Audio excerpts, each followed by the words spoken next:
President, Managing Committee, Sir CRAD Educational Institutions, and Patron, Dr. MBSV Prasad Garu, Secretary, Management Committee, Sir CRAD Educational Institutions, Eluru. And today's chief guests, Dr. K.S. Vishnumohan Garu, MS Ardo, Correspondent, Sir CRAD College, and Dr. K. Sivaram Krishna Prasad Garu, Correspondent, Sir CRAD College, PG Courses. And welcome to the Chairman of the session, Dr. K. Ramraj Garu, and the man behind the entire faculty development program, Dr. M. Sadnan Garu, advisor of our college. And last but not least, today's chief guest, Dr. Vijay Babu Garu, Principal, Dr. K.S. Dr. V.S. Krishna Government Degree Autonomous College, Visakhapatnam. Welcome all the participants. So today's program starts with a prayer. Formally, I request the technical team of IQAC to present a prayer before starting the program. Over to technical team program. Last but not least, today's chief guest, Dr. Vijay Babu Garu, Principal, Dr. K.S. Keyuranina Bhushayanti Purusham Harana Chandrojvala today's program Nasnanam Navilepanam Nakusumam Nalankrita Vanika Samalankaroti Purusham Ya Samskrita Dharyate Keyuranina Bhushayanti Purushani Satatam Harana Chandrojvala Nasnanam Navilepanam Nakusumam Nalankrita Vanika Samalankaroti Purusham Ya Samskrita Thank you, Saurabh Garu. Now I would like to invite our chief guest, Dr. K.S. Vishnumohan Garu, MS Ardo, Correspondent at CRAD College, to present his speech on this auspicious occasion. Over to Correspondent Garu, Dr. K.S. Vishnumohan Garu. వాళ్ళందరూ ఎందుకు మాట్లాడటం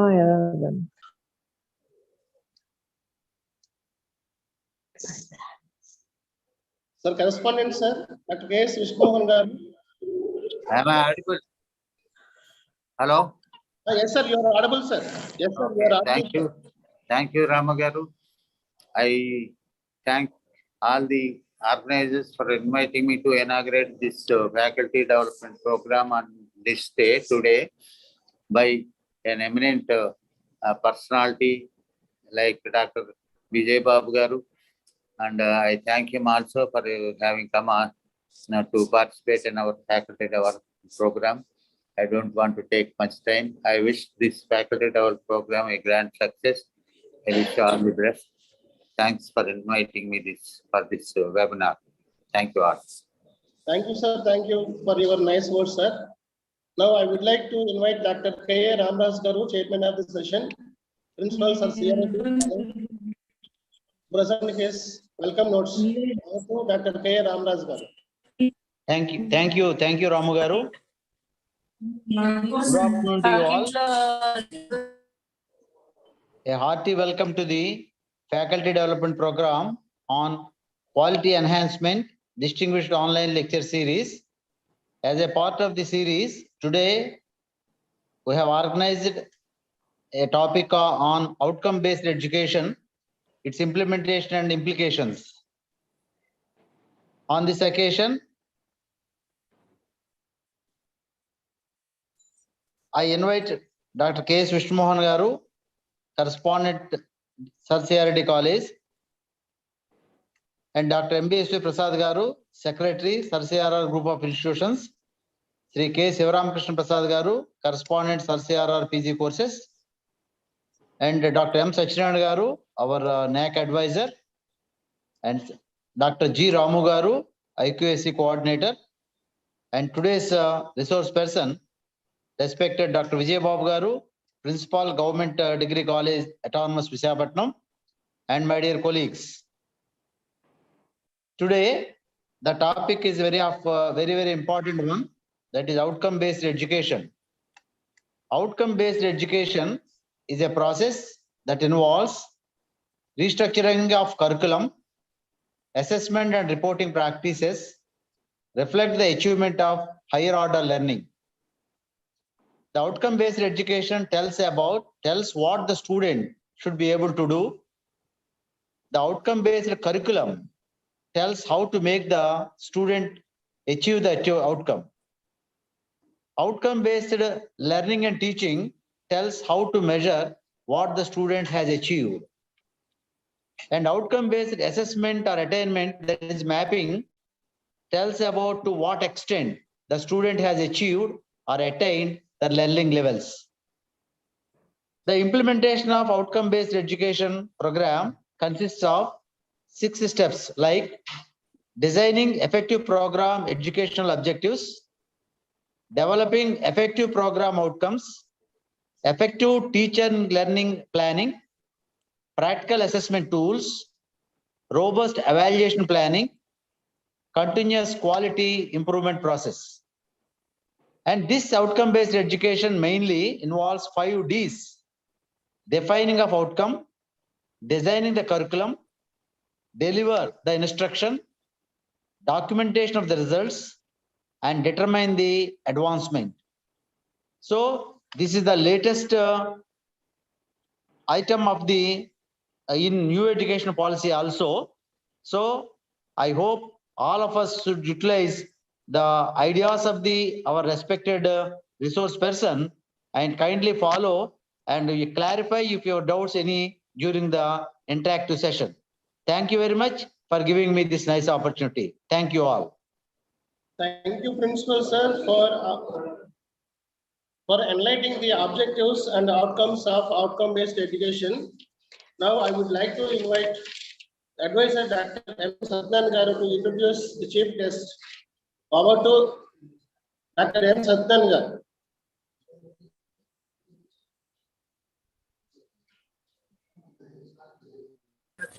Sir Satyan, sir.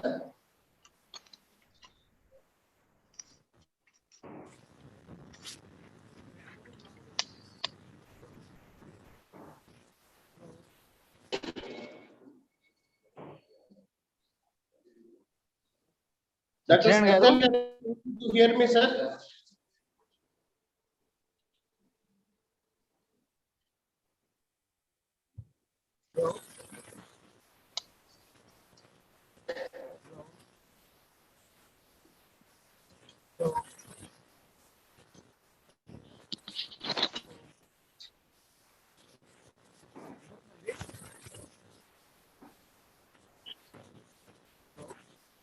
Satyan, sir. M. Satyan Garu, advisor, are you able to hear me, sir? Yes, yes. Yeah, sir is responding. I sent a messenger, sir. I sent a messenger. Sir, I sent a messenger.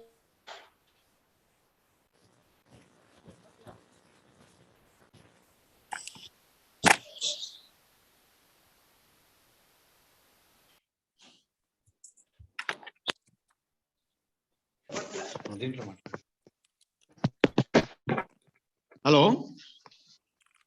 Sir. Yeah. Dr. Vijay Babu Garu is a good friend of mine.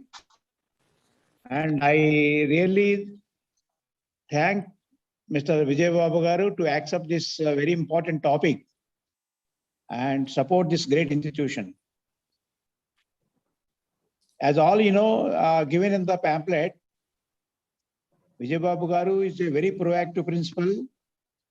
And I am the first man to be happy that he is being posted as the principal of the great college, Dr. V.S. Krishna College, Autonomous, having achieved A grade with all good CGPA.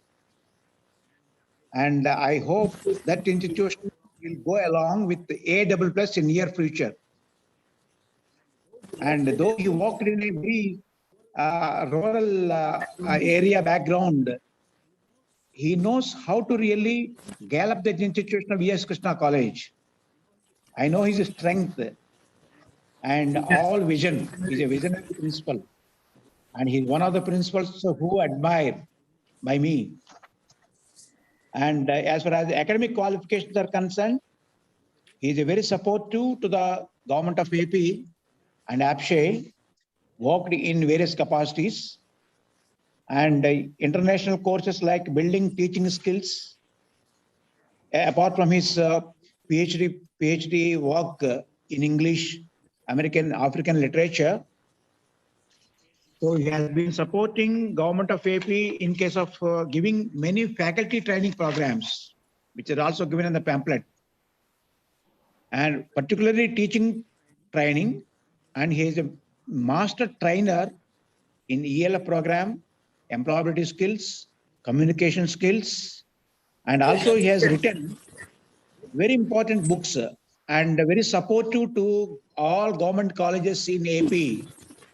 That very important center called JKCs, through which all government colleges have been supported through his publications, like, Skill Journey, Communicative English, Business English, and all number of workbooks and handbooks, even today writing.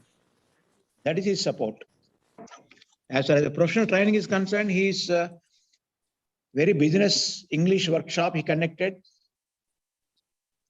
global skill enhancement, domain training workshops, and theory practicals and American civilization culture course. The international national seminars he attended are nearly about 10 to 15 are there, and attended many refresher courses. And now he is very passionate regarding this new education policy, particularly in supporting this OBE, because OBE is a very, very important component that is also asked in our SSR. So I think this is a very important topic that is being included to this college. So I request all the faculty to take notes of it, because everyone should know it.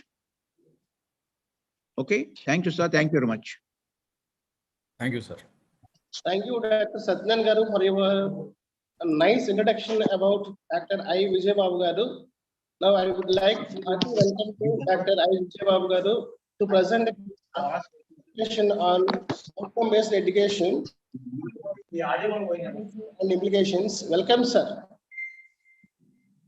Sir, thank you. Thank you so much. Really, I feel honored to be part of this program, to associate myself online with this prestigious Sir C.R. Reddy College, Eluru. And as the members of this management committee, as they have spoken earlier, Sri Alluri Indra Kumar Garu, and also Secretary of this Management Committee, MBSV Prasad Garu, and Chief Guest K.S. Vishnu Mohan Garu, Correspondent Sivaram Krishna Prasad Garu, Chairman K.A. Ramaraj Garu, Organizing Secretary Dr. G. Ramu, Coordinator of IQAC, and above all, my mentor and my role model, Satyanarayana Garu, and all other participating members. Good evening to all of you.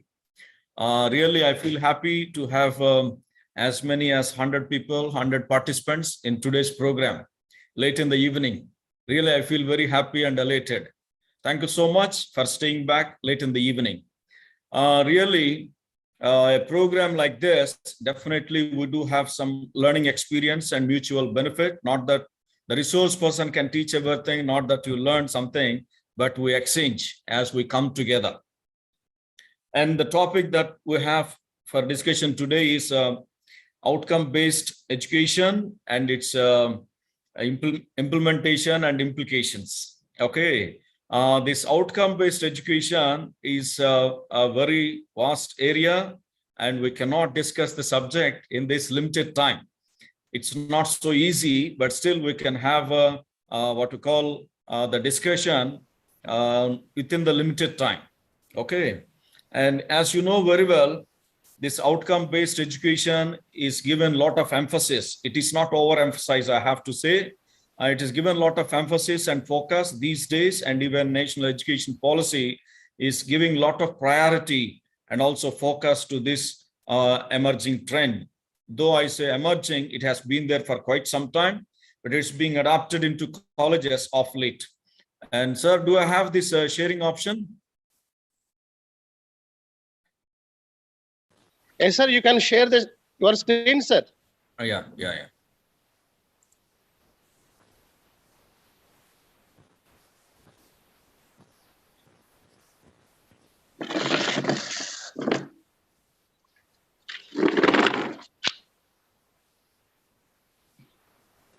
As you know very well, this is often discussed among the higher education institutions, this outcome-based education.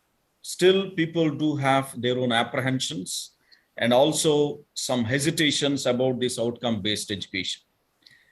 But it has been defined by many people for ages, almost from early 80s, we have to say, and many scholars, they defined and they enlightened with their contribution. But still, theoretical knowledge alone cannot satisfy the effective implementation of outcome-based education. And you know very well, Rabindranath Tagore, in one of his speeches, I think even the recent NAC greeting card, New Year greeting card also makes it so popular by publishing and circulating among the accredited colleges. The highest education is that which does not merely give us information, but makes our life in harmony with all existence. I hope this quotation from Rabindranath Tagore will set the tone of our discussion today. And the ultimate aim of outcome-based education is to make the learners overall rounded individuals, or we can say individuals with holistic development. And so the second part of the statement by Rabindranath Tagore, it is to make our life in harmony with all existence. Maybe it seems to be a spiritual statement, but there is a lot of meaning, implied meaning in this statement. And let's keep it in mind and let's go ahead. And this National Education Policy 2020 has given a lot of focus to this outcome-based education. Why do I say that? If you go to this document, even online, it's available online. You can download the soft copy and you search for the word outcomes. You see, it is used repeatedly in this document, the National Educational Document, the policy document. You see, the word outcomes, it is used more than 100 times in that. With that, you can understand there is a lot of focus, and you see, the educational institutions, their attention is drawn to this outcome-based education. Of late, education is undergoing a lot of changes. There is a paradigm shift some people are experimenting in their own institutions, not only at institution level, but various other levels, country level, state level, and transformation has been going on. And there are a few teachers who are still reluctant and showing the resistance towards this change process. If you go along with the change, definitely you progress. If you resist, definitely you become obsolete and there will be some friction between you and the system. And that's why at the outset, I would like to advise the teachers who are there in the meeting, please keep in mind that there is a transition in our higher education and there's a focus on outcomes of your education system. So we need to move from the traditional part of teaching to the modern, or let us say outcome-based education system. As I move on, I hope I'll be speaking on that in detail. And maybe sometimes I may have to curtail my discussion on technical issues because we have got very limited time. Yeah, and the focus tells us that when you say that outcomes, you need to have what we call preparedness to bring those outcomes. It's not just on the paper, but it should be in the practice. So let us see how to achieve that. And this national education policy, I hope you might have received some reminders from NAC about including these national education policy suggestions into your accreditation process. And there's a lot of special focus on including ICT into the classroom teaching.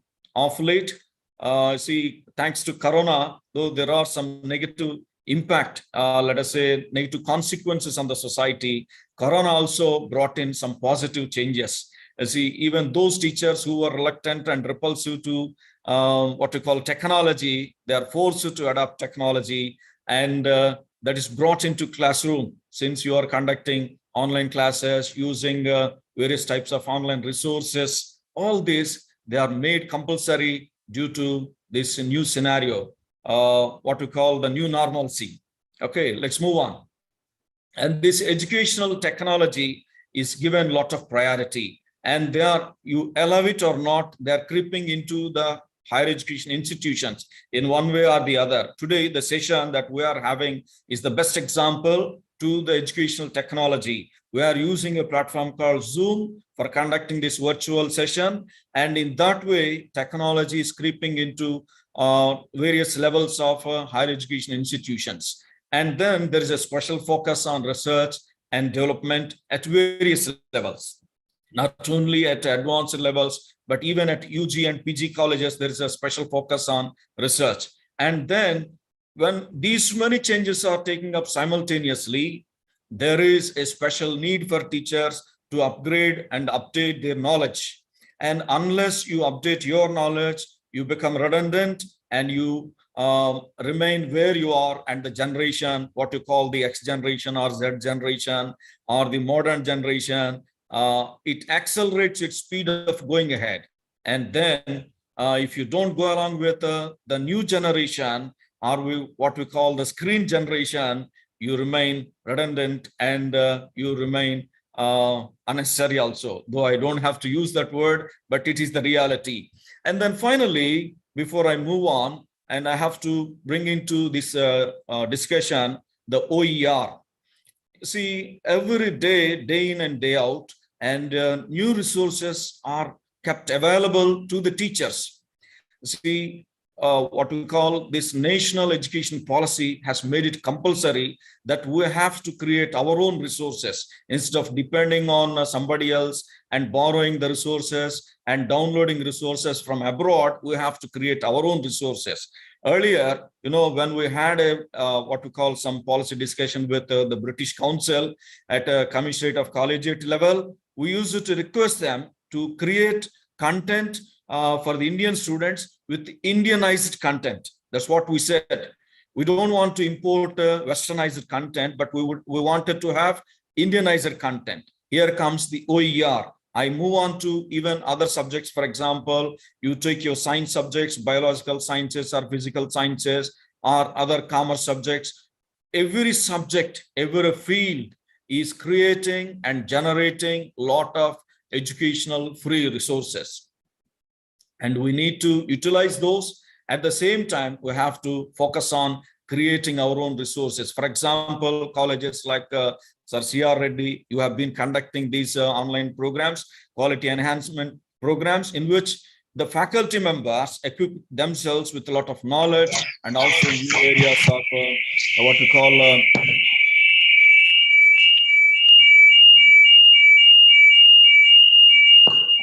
sir, I think both the devices are kept open side by side. That's why there is some echo. Yeah, please, let's move on. If you look at the definition, as you know very well, sir, I think two devices are kept open side by side. You can mute both the devices. Yeah. Sunita Garu, please mute your system. Yes, thank you. Excuse Thank me, you. sir. Yeah. I request all the participants to mute your microphones, please. There is some disturbance during the lecture. Yeah. I humbly requesting all the participants to mute your microphones. Thank you. Thank you. Thank you very much. Thank you, sir. Ramgar, thank you very much. So if you look at the definition given by Spady, the famous proponent of outcome-based education, and he defines it this way. And many people define it in their own way, but this one remains the classic one. And very often this is referred to. I read out for your understanding, a clearly focusing and organizing everything in the educational system around the essential for all the students to successfully at the end of their learning experience. I think something is missing. Okay, doesn't matter, but I'll concentrate and focus on each word as move on. And I think I'll refer one more definition by Tucker. Outcome-based education is a process that involves the restructuring of curriculum, assessment, and reporting practices in education to reflect the achievement of high order learning and mastery rather than accumulation of course credits. This is how this definition is revised. And it has been defined by many people. I think these two seem to be very relevant and very comprehensive. And if you look at the first one and also the second definition, I identify some important concepts and I list them out and we'll discuss one of the other. Usually outcome-based education, it focuses on not only knowledge, but also understanding, skills, and attitude. In the beginning, as I told you, as I quoted from Rabindranath Tagore, education is not just to acquire knowledge or some information, but also to prepare students for life. Okay, career and life, let us say. In the final one, attitude. Attitude, we say very often, decides the altitude. And outcome-based education prepares the learner or the student in the classroom to prepare for his life. So it is like equipping an individual for his life. So the classroom is like a workshop, is like what we call a place where the being is in what we call making. That's what we can say. So there is a progressive, what we call emancipation of an individual. Let's move on. And I have listed out a few important concepts from these definitions and also from different sources related to OBE, what it requires. There should be a clarity of focus. What is that clarity and what is that focus? See, there is a difference between traditional way of teaching and also outcome-based education system. When we put these two side by side, you find many contrasts than similarities. And let us discuss one by one as briefly as possible. There's clear focus on learning and also pedagogies and also assessment. Of course, we'll see that step by step. And curriculum earlier, it was imported usually from affiliating universities, and we import and we try to implement. But what happens of late, every institution as being, let us say, a unique institute, and we do frame our own outcomes for every course. When we discuss what we call this program outcomes and course outcomes, maybe we can concentrate on that a little as we move on further. See, the curriculum, it is not just to be imported, but it has to be customized to the needs of the institution. Every institution has its own vision, and you make a vision statement, and then you substantiate that with your mission statement. So your curriculum must correlate with your vision statement and also your mission to achieve what you want to. So curriculum has to be revised and it has to be restructured so as to correlate with your vision. Vision cannot be the same for decades and for what we call a long time. It has to be revised from time to time. And then there should be an effective mechanism to report the progress of what we call this curriculum transaction. For example, you do have your own outcomes you framed, and it has to be reported, and then it has to be what we call assessed finally to review what you have achieved. And then coming to teaching, learning, and evaluation, many accrediting agencies, they are focusing on that as you are about to go for NAC accreditation. And you might have worked a lot on this, the second criterion in which you have got teaching, learning, and evaluation. So outcome-based education helps us to concentrate on this TLE in a proper way, and it helps us guiding our students in a proper way to achieve what they have to at their own given level. For example, UG students, they do have certain expectations. PG students, they do have their own expectations. So depending on the level of the students, we define and decide and enumerate the expectations, what we call the outcomes, and definitely we see that.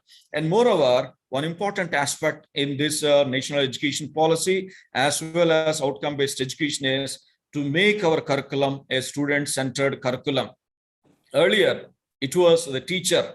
It was teacher-focused, teacher-oriented, and teacher used to have main role. The roles are also shifting, and there is a change in the role of the teacher and also the functioning of the teacher. So of late, you know very well, the teaching is becoming more and more student-oriented. And finally, if your teaching or instruction is student-centered, then your outcome must be student performance-oriented. Usual outcome-based education ultimately looks at the performance of the student. It doesn't mean that the teacher is ignored, but teacher has his own role. But teacher, whatever he does and whatever be his preparation, whatever be his resources, ultimate focus is the student's performance at the end of the program. These outcomes, they are measured through various what we call strategies. And finally, you also calculate the attainments of the students' performance through various computational measures. And then what about outcome-based education and what is its future? And by the by, we are going to dwell upon another important concept called Bloom's taxonomy. And there we wait for a couple of minutes and try to think and correlate ourselves with what we are doing, with what was defined by Bloom and other people as far as this learning process is concerned. And then the future of, very often people question, why should we adopt this outcome-based education? What is wrong with the present system? When we put these two side by side, maybe in my next slide, I think I'm going to discuss the differences and also the contrast between the traditional way of teaching and also outcome-based way of teaching. We'll see that. But before that, coming to the future of outcome-based education, people are very apprehensive because it involves, it demands your efforts and involves all the staff members. For example, in a department, there are 5 faculty members, let us say. All 5 faculty members, they have to work to develop the outcomes and also the progress of their curriculum. So the future, though some people are apprehensive since it's very demanding, I say definitely all higher education institutions one day or the other will adopt this outcome-based education system. Since all types of changes, socio-economic and political changes are coming in and global scenario is changing, and you're also living in a multicultural environment, definitely you may have to adapt to this outcome-based education system. I just move on. Let's look at this traditional way of teaching and also outcome-based education system. Earlier, the teacher, he used to impart knowledge to his learners, and the students, they used to depend on the teacher for everything. But today, the student has got many resources. The most powerful one, the most potential one is internet. And for everything, thanks to Geo and the free data that is given every day, students are immediately they're resorting to these online resources. So there is no need to impart or what we call dump information in the classroom. It is not the information that we have to give to our students, but to generate a type of discussion and also interaction, or what we call a peer learning environment in the classroom. You have to motivate students to unleash himself and to get into a type of what we call active learning process. Earlier, our students, they used to sit passively in the classroom and the teacher is very active and teacher used to dump a lot of knowledge and information in the classroom. It is not like that. If you are doing like that, the students may not welcome you for a long time. It is high time that we adapt ourselves and also get into this new way of teaching. And this high order learning is ensured by this outcome-based education. Earlier, there is a heavy demand for accumulation of knowledge only to get credits in this CBCS system. But knowledge will alone is not sufficient enough, neither the students nor the future. So the teacher has to keep in mind information is available and knowledge is also available. There are many online courses going on free of cost by, let us say, Indian institutions like IITs. They are offering courses on NPTEL. Even international courses are offered free of cost to the students. They can learn online courses through MOOCs. So just giving information is not enough. We have to generate what we call critical thinking process in what we call, pardon me, in the Bloom's taxonomy, the highest one is creativity. And there are different levels of learning, as we are going to discuss shortly. I tell you, we have to prepare the students to have that high order of thinking and also high order of learning abilities. And then there is a shift in the focus from teaching to learning. Whatever you teach, usually we call ourselves lecturers. Lecturer, by virtue of the nomenclature and profession, you know what happens? Lecturers, they enter the classroom, they give a lecture, and they just leave without any concern towards the learning abilities of the students. That was, that's just, we can say that is the past. And now the teacher has to connect himself or herself with the learners in the classroom. Even the title of the teacher is also changing from lecturer to facilitators. So this is also called some transaction. As the nomenclature is changing, we also need to change our what we call approach and our understanding and our perspective as well. And then earlier, it was mostly, as I told you earlier, it is teacher-centered or teaching-centric. Now it is no more teacher-centered, not teaching-centric, but it is learner-centered and learning-centric. I hope you know the difference. Due to paucity of time, we cannot dwell upon that. And then every program, every course, and for that matter, every what we call lesson, we can say, must have its own outcomes. You have to prepare, a teacher has to prepare what we are going to teach, what the student is going to learn, and what should be the outcome. So there should be a clarity, as I told you in the beginning itself, there should be a clarity of focus. And once you start your academic year, or let us say the semester with that clarity, definitely will bring in what we call that quality enhancement in our teaching, learning, and also finally evaluation. And finally, if you can adopt this type of clarity in your discussion, definitely quality in teaching, quality in learning, and quality in higher education can be established. And finally, flexibility. That's another important aspect. We say CBCS system. Very often we say that there is what we call choice, but it's only like it remains, it's more said than done, I have to say. Though it's a bit damaging, but still we have to accept certain realities in our higher education system. For example, when it comes to clusters, we say there is a choice, but we give what we call only limited choice to our students. There are some practical difficulties as well, keeping in mind all these aspects. Let's think of this aspect called flexibility. See, for example, science students, they are not aware of the political developments and economic developments and other cross-cultural issues. But you know what happens if you can give flexibility and you can introduce what we call certain interdisciplinary courses in your curriculum, definitely students will have overall understanding of the what we call societal issues, cross-cutting issues, and also the latest developments in the what we call higher education system. Let's move on. And there are these principles very often discussed in detail. I hope we have got very little more time, and I just leave it here. And these are some important principles of outcome-based education, what we call clarity of focus and high expectations. Anyway, I'm going to just mention and move on.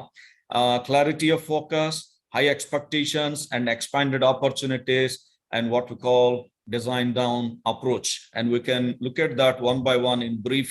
And clarity of focus, before you start your academic year, before you start your curriculum transaction, you create what you have to do, and you determine, and you also decide as a whole, as an institution, as a department, as an individual teacher, we decide what we are going to do throughout that academic year. Once we have this clarity, and you can conduct any activity that relates to what you want to achieve in that academic year through that particular program. So it results in the students' overall development. If we lack this clarity, earlier we used to receive a textbook and we used to walk into the classroom with that textbook without having any aim or any focus of what we call the program. Then ultimately what happens, it is like a blind man grappling in what we call in the darkness. So we need to have that clarity from the beginning, what should be our focus and what we would like to achieve throughout this academic year in this particular program. Once you have this clarity, definitely you can achieve what you would like to. Then high expectations. You see, one of our the famous English poet says that what is heaven for if our aim is not high. So the outcome-based education often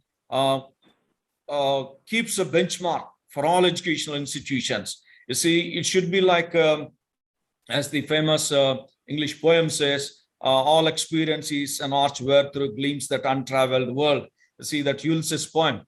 See, you might have done a lot, but still our expectation must be very high. Last year, you might have achieved something, but this, what we call this current year, we have to expand the horizon, and then you have to aim high. Last year, you introduced, let us say, a couple of value-added courses. You can introduce new courses to give new opportunities to your students, not only the curriculum, but outside. Once the students leave this institution, what happens to him? What should be his aim? And this type of attitude and also perspective must be there so that you can stimulate that attitude among the students and also the faculty members in your institutions. I think I can read out the whole definition so that we can understand. Teachers should set up high expectations and benchmarks to stimulate the minds of the students. They should encourage students to implement their learning and skills to inducing situations and scenarios. See what happens very often. Students are treated as like, let's say, a pot in which you can fill with a lot of information. But as our Kalam says, we have to ignite the minds of the students. We have to ignite so that they can kindle themselves and they can find their own abilities and their potential, and they can exercise to achieve more in the life. And that should be the what we call motto of every teacher. This outcome-based education focuses on high expectations, not only for students, but even for teachers for that matter. Teachers, what you were last year cannot be the same this current year, and next year, there should be some update on what you have already acquired. Your knowledge, your expertise must be widening year by year. That should be the high expectation for students, high expectations for what we call the faculty members, finally for the institution. And then design down. What does it mean? You see, in the beginning, we have already said that you have to rework with your curriculum. You cannot accept it as it is. You may be at the receiving end, receiving your curriculum, let us say the syllabus from Higher Education Council or the affiliating university or some other apex body. But still, you know what happens? We work it out to relate it with our students so that the students will leave the institution with some achievement of their learning.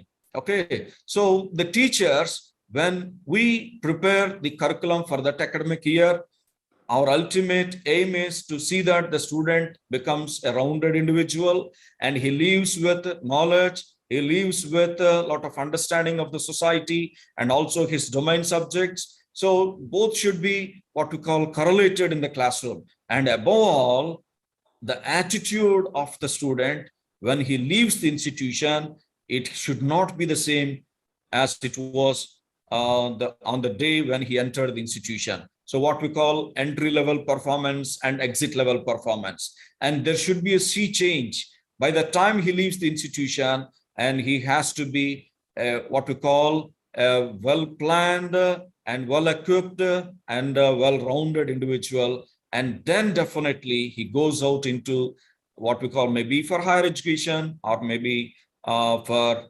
placements, as we are conducting placement drives in our colleges.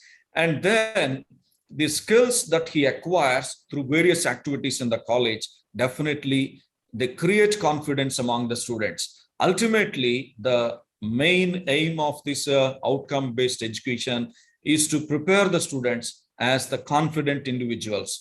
See, education system brings in a change silently and indirectly in the society. Why do I say that? The students who learn in your institution, which is what we call implementing this outcome-based education, they cannot be the same when compared to a traditional institution. Definitely, they are what we call, they are made different individuals. That's what I can confidently say.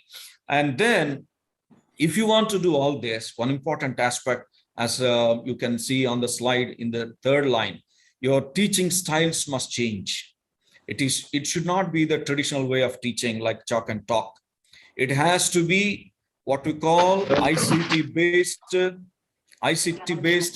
education, what we call, yes, I hope I can close by maximum 5.5, 5.10. Okay, maximum. I try to complete by maximum by 5.10. Yeah, see, ICT has to be integrated with classroom teaching. You can also encourage your students to prepare on their own and make presentations. The teachers, we can incorporate this online free educational resources into the classroom. And there are many resources freely available. Only thing is we should be ready to incorporate them into a classroom. See, receiving something and adapting something and then customizing and make it relevant to our institutional needs. Institution has a vision, and your vision and your curriculum, they must go hand in hand. They must have correlation. And if you are not able to do that, you are failing as far as this curriculum is concerned. Let's move on. And then these opportunities I have already mentioned, I leave it and just go ahead. And now we have to look at this Bloom's taxonomy also for a short while. See, every learning process, it has got certain achievements, as we say, outcomes, and also finally, you can say attainments, which you calculate basing on your credits and everything. But before that, we have to keep in mind this pyramid of Bloom's taxonomy. You start with low order skills or low order thinking and end up in your high order thinking. But you have to structure your curriculum. You have to customize your curriculum in that way that students develop their critical thinking skills. Yeah.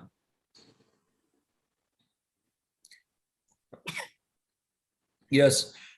See, Bloom's taxonomy was revised by Anderson and others, and it was, though way back in 1950s, I think, it came into focus, and since then many people experimented with that, and it was translated into many languages. But still, the revised what we call taxonomy, which classifies the learning process, tells us all these aspects. This remembering is just something mechanical, and then you move on to the next level of understanding, and then to applying your knowledge, and then analyzing the issues, and finally evaluating and it ends up in what we call the ultimate, what we call aspect of knowledge, that is what we call creating. See, creativity is something very often spoken by many people and give lectures, but it's very difficult to be creative in what you do. For example, if you look at the first level of understanding is remembering. Very often at kindergarten level, we focus only on remembering. Whether they understand or not, we make the learners remember by showing pictures or by rote methods. But you know what happens? Not that we undermine this aspect of learning. It has to be given proper priority. Unless you remember what you want to do, unless you remember what you learn, definitely you fail. That ability to learn should also be there. If you don't remember what you learn, ultimately you cannot go to the next level. They're all interlinked, not that you start with something and end up with something. It is not what we call I request Sarita Garu, please mute your mic.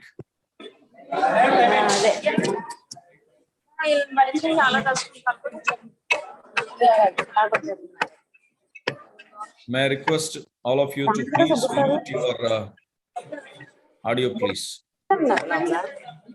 Yeah, I'm just moving on, and then applying the knowledge. And I also listed out a few related action verbs, and you can also note down. And finally, see what happens, what we call the last two, relate themselves to higher order thinking.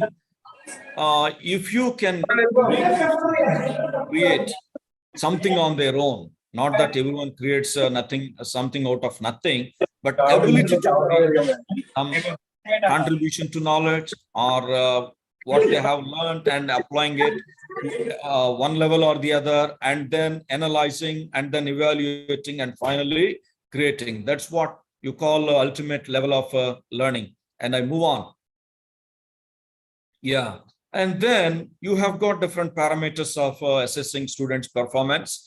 Though it is student-centered, unless it is assessed and evaluated, you cannot say what the student has learned. So it should be assessed by various parameters. For example, every program must have its own educational objectives, and then program objectives, and also course outcomes, and then finally program specific outcomes. But above all, we have to adopt different methods of assessment. You see, you might have done a lot of work on this, what we call writing program outcomes and also course outcomes. As I discussed with Dr. Satyanarayana Garu, you have worked at length on all these aspects. But now the problem is how to correlate this with your national education policy. Even NAC is demanding that one. Are you implementing this NEP 2020 related aspects into curriculum? So now we have to revisit the curriculum which is already there and correlate it with the national educational policy rules and regulations and suggestions. Yeah. And finally, these graduate attributes, you know very well, by the time you start a program, you also define certain attributes. Maybe NBA has given and listed various attributes, and also NAC is also expecting these aspects from the higher education institutions, and we can correlate these aspects with the outcomes. Let's move on. And I hope you know very well this program educational objectives, and also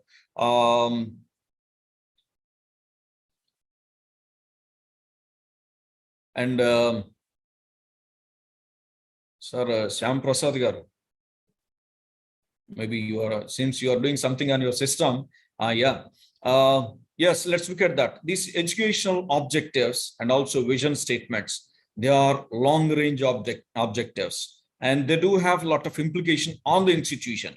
But we look at the program objectives and outcomes and also course outcomes.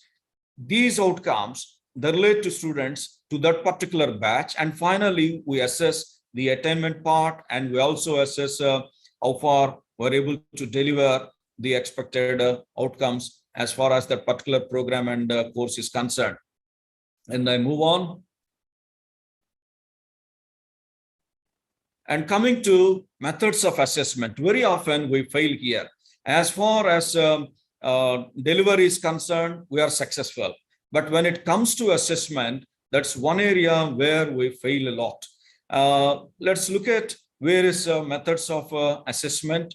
You might be conducting what we call student presentations. I'm not speaking about semester end and mid-semester examinations. Anyway, we're doing that. Besides, what innovative assessment methods are we introducing into our curriculum? For example, technology helps us to involve students even in the process of assessment. The moment we say assessment, very often people think that it's only like conducting an examination and evaluating this, what we call scripts, and finally awarding marks. But as learning is active and it is student oriented, so also assessment can be what we call student oriented, and it can also be active. For example, there are certain assessment applications, Android-based applications. You can also download. They are free of cost. You can download like Kahoot, and there are a few others. Even quiz conducting applications are also there. You can download all these. Students of late, they are using a very advanced mobile phones. You can involve them in using these applications. In that way, you can conduct classroom assessment, maybe formative, sometimes even summative assessment is conducted online by various innovative methods. So classroom delivery is one aspect, and finally assessment. If you can correlate these two aspects also, definitely the learning process will become very active. And if necessary, at the end of your program, you can also conduct tutorials. Tutorials in the sense, not like a study hours, but like some learning process, peer learning process, in which you can form groups of learners, and you can make a group, some active learners, some slow learners, and you can give them tasks, or you can also categorize students even in different ways, so that learning can be an active process. Yeah, of course, as far as implications are concerned, there are many challenges. Unless you are very meticulous and strategic, you cannot achieve what you call your outcomes. So you have to be very involved, and there should be a guiding force in the institution who can guide the team of teachers in the path of achieving quality in teaching learning process. So these implications are challenges. They can be overcome with commitment and also active participation of the teachers. One thing we have to keep in mind, the diverse learning styles of students, they should be catered to in the classroom teaching. As I told you in the beginning, NEP is focusing on what we call ICT-based teaching. This ICT, once you bring it into the classroom, and once you are able to manage, not allowing students to do on their own, but you have to manage your classroom by using these what we call innovative teaching practices, definitely you will be able to cater to the needs of the diverse needs of the students. Let's move on. And finally, I have to make a point here. Outcome-based education has been adopted by many countries so far. We started very recently. UGC is emphasizing on adapting this outcome-based education in all higher education institutions, but still we're not into it. We're trying to implement, even in our own institution, we're trying to adapt, but it's only on a mechanical level we are able to do so far. And there is a lot more to explore and a lot more to prove ourselves. And that's what within this limited time we can do. And I thank you so much for your patient listening and also participation in this program late in the evening. Thank you so much. And I would like to profusely thank Satyanarayana Garu for inviting me and making me part of this wonderful program. Thank you all. If there are some questions, I can wait, no problem, if you have that patience.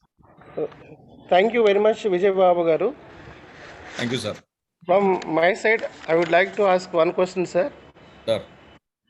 Sir, what is the advantage of giving course credits rather than marks in CBSE pattern? Sir? So what is the advantage of giving course credits, Yes, sir. credit points, rather Yes. than marks in the award list in CBSE Ah. pattern? Yes, yes. Sir, I hope you know very well the damage that marks have done to the student community. Even the parents, see, of late, from intermediate education, if we can make an understanding, see, mass mania is driving students into a what we call a different understanding about education system. Credits, automatically drives the student towards achieving learning than marks, than what we call when he keeps himself in comparison with the other student. Definitely, the priority will be on learning than on marks. I think that can be the better understanding. I hope this credit system definitely motivates students towards learning. That's what I feel. Sir, credits are also based on the marks obtained by the student in the examination, sir. But when you give him, ultimately, there won't be marks. Sir, Okay. the Ultimately, they get comparison- credits, and finally, sir, the you're similar saying something. comparison may take place in the students, among the students, sir. Yeah. And you see, you categorize students basing on the credits. Those who do something, they are given credits. Finally, credit system is better than marks. Okay, sir. Yeah. Thank you, sir. Thank you, Thank sir. you. Hello, Dr. Vijay Babu garu. This is Yes, sir. Chandrasekhar, Department of English. May I ask you a simple question, sir? Yes, sir. Without ideal workload and necessary teacher empowerment from time to time, how is outcome-based education possible, sir? Because the classroom composition is too vast, too unmanageable, and teacher self-empowerment or teacher empowerment is also lacking most of the time. And in these circumstances, and our workload is also more in the present management systems, then how to balance all these? I understand, sir. Chandrasekhar, thank you so much for that practical question. Definitely, there is a contradiction between the ground realities and the what is expected from teachers. But still, that's our aim to have what we call ideal learning environment. But sometimes ground realities, they are contradicting what we want to. But only thing is, together with the management, we have to sort out. It is not a simple issue to answer your question. It depends on the educational institution scenario and the ground realities. Only thing is we have to manage at our level. Thank you. Thank you so much, sir. Thank you, sir. Thank you. Thank you very much. That's the ground reality, not only in your institution, but even in our institution. You see the number of students in a classroom and number of classes that we have to deal with. But despite all this, you see our Indian education system, we have to be thankful. Still, we do have a lot of vacation and also holidays in which we can concentrate on what we are going to teach. When we come together back to the institution, definitely we can collaborate. It is not one individual nor one particular department, but as a team, we have to collaborate and sort out such issues. Thank you. Thank you so much, sir. Thank you. Sir, anyone participants would like to ask the questions?